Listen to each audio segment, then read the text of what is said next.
Hi there and welcome to The History Teacher. This revision video covers early Elizabethan England 1558 to 1588 of the GCSE Edexcel History 9-1 course. Hopefully you'll also find it useful though, even if you're studying any of the other exam boards or even if, like me, you just love history.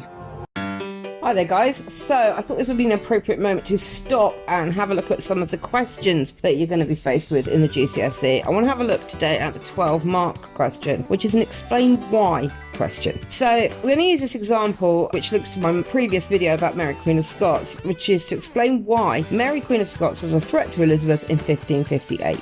You're then given a couple of bullet points which will allow you to jog your memory, hopefully. So, for example, in this particular question, it says you may use the following in your answer: Henry VIII's marriage to Anne Boleyn, Catholic support. It also says you must use information of your own. The method I give to my students is to use 3 peer paragraphs. Now, this is important because in the mark scheme, if you have a look, you get top marks for giving an analytical explanation. So you need to not only explain why she was a threat, but also make a little bit of a judgment as to how much of a threat each factor was, which links me into the next bit. The explain why questions are all about factors. You've got to think about what are the factors that drive this event or this problem. So for example, when we're talking about Mary Queen of Scots, we're talking about 3 key factors: her legitimacy, religion and foreign threat. Now you can see, if we have a look back at these bullet points, we've already got 2 of those factors covered in the bullet points. Henry VIII's marriage to Anne Boleyn, we'll talk a little bit about in a second, but that links to Mary's legitimacy and Elizabeth's legitimacy. The Catholic support links into the religion of both Mary and Elizabeth.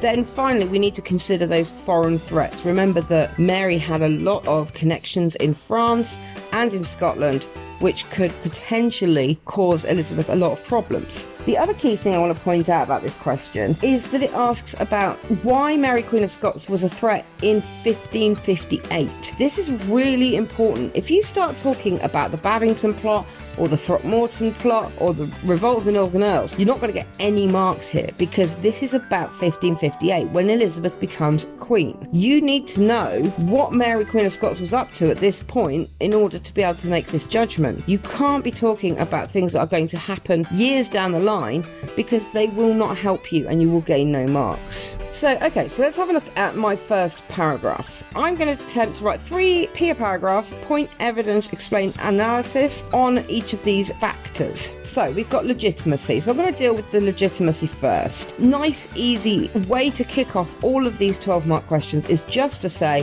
one reason, rewrite the question, is.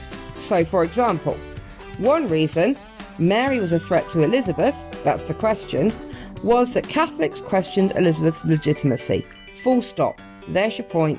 There's your opening sentence. Nice and easy. You don't need to sit there and think, oh my God, how do I start this? You literally just reword the question and give your first point. I'll then go on to explain a little bit about this. So I've written, when Henry left the Catholic Church and made England a Protestant country, he used this to grant his own divorce from Catherine of Aragon and marry Anne Boleyn. Many Catholics did not believe that Henry had the right to do this, and since Elizabeth was born to Henry and Anne while Catherine was still alive, they claimed that Elizabeth was born out of marriage and therefore was illegitimate. Very short, straight to the point. Don't be tempted to talk about why Henry broke away from the church.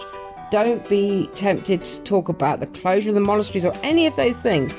Just keep it straightforward. I just want to tell the examiner why Elizabeth was considered to be illegitimate. I've then added, on the other hand, there was no doubt as to the legitimacy of Mary Queen of Scots. As Mary was the only other remaining Tudor, she was seen as the only legitimate heir to the throne by Catholics. If you need to check this knowledge, just go back to my video about Mary Queen of Scots. That covers all of this, so hopefully that will help you understand that. So that's just my knowledge, my description, or in our paragraph terms, my evidence. I've made my point. I've now given a little bit of evidence, a little bit of my own knowledge to back that point up.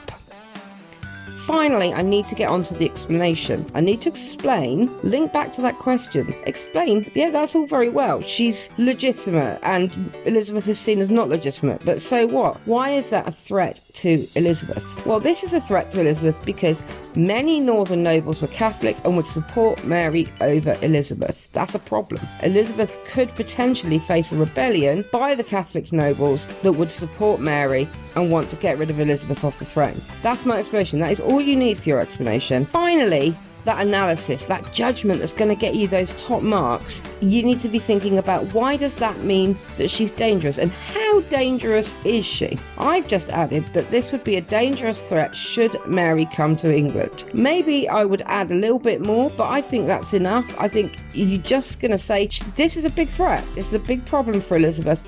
Should Mary come to England, Elizabeth is going to have problems with her. But that hasn't happened yet. So at the moment, we're just talking about a potential threat. I'm then going on to my second paragraph. Again, I'm just literally making my point at the beginning of my paragraph. What this paragraph is going to be about, my second factor. So my second factor is religion, and I'm going to start with another reason is Mary was a Catholic. Full stop. Point. Quite straightforward. This time, I've explained quite a lot about that in the previous paragraph, so I'm not going to need to go into any great depth in my evidence here. And I've just said that Elizabeth was known to be a Protestant and therefore was unpopular with Catholic nobles, both in the north and in Parliament. Don't need to go any more than that, just a little bit of detail. Now, why is that a threat? Let's blink back to our question again. Well, Mary was the preferred heir by many Catholics as they wanted to see the country continue as Catholic as it had under Mary I. Don't really need to go into any detail about that. I don't need to explain why Mary I was Catholic. I don't need to explain anything about the burnings or anything like that. I just need to say they wanted to see the country continue as Catholic. That's why it's a problem. Now I need to make a judgment. Again, I go back to this analysis, get those top marks. This was a dangerous situation for Elizabeth because many powerful people in the country were Catholic and would support a coup to replace Elizabeth with Mary. They would support any attempt to overthrow Elizabeth and replace her with Mary. That's a big threat. I just need to make that judgment. It's quite simple. I'm not going into any great depth here. I'm just making that judgment. This is a big problem. Many powerful people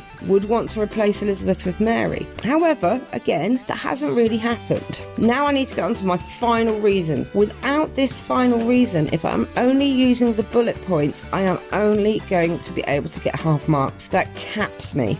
I don't want you guys to be capped because you didn't think of a third thing. So what I want you to do is to be able to talk about 3 things about each event that you will be able to use in an explain why question. 3 things, that's it. My final reason Mary was a threat was her links with foreign nations. Full stop. My new point. This time I'm going to mention Mary's marriage to Francis II. She married him in 1558. So at this point, this actually becomes quite a big deal for Elizabeth. Additionally, she had a large, powerful family in France through her mother, Mary of Guise. So Mary, who is the only other remaining Tudor heir, has a large and powerful link in France. Should Mary decide to claim the English throne, she would be able to assemble significant support in France. That's your reason. That's why this is such a threat.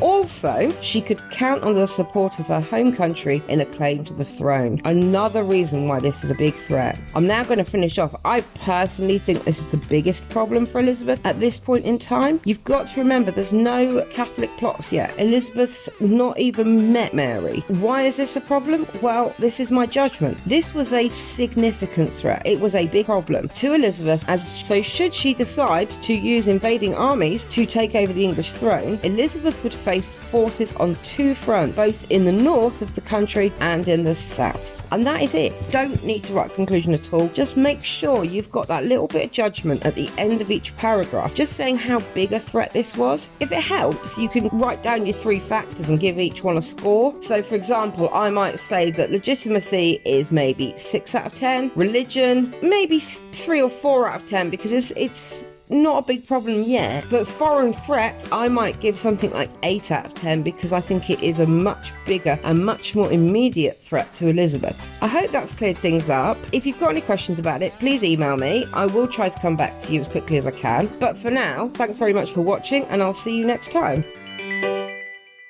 That's it for today. Thank you very much for watching. As a full-time history teacher and examiner, I have little time to dedicate to making these videos. So if you'd like to help me find a bit more time, as well as to get better equipment and software, I'd be really grateful if you'd visit my Patreon page. Link is in the description. Even a small donation would help me, so thank you so much for your support. You can always contact me by email, follow me on Twitter, and don't forget to like and subscribe. And thanks again for watching, and good luck.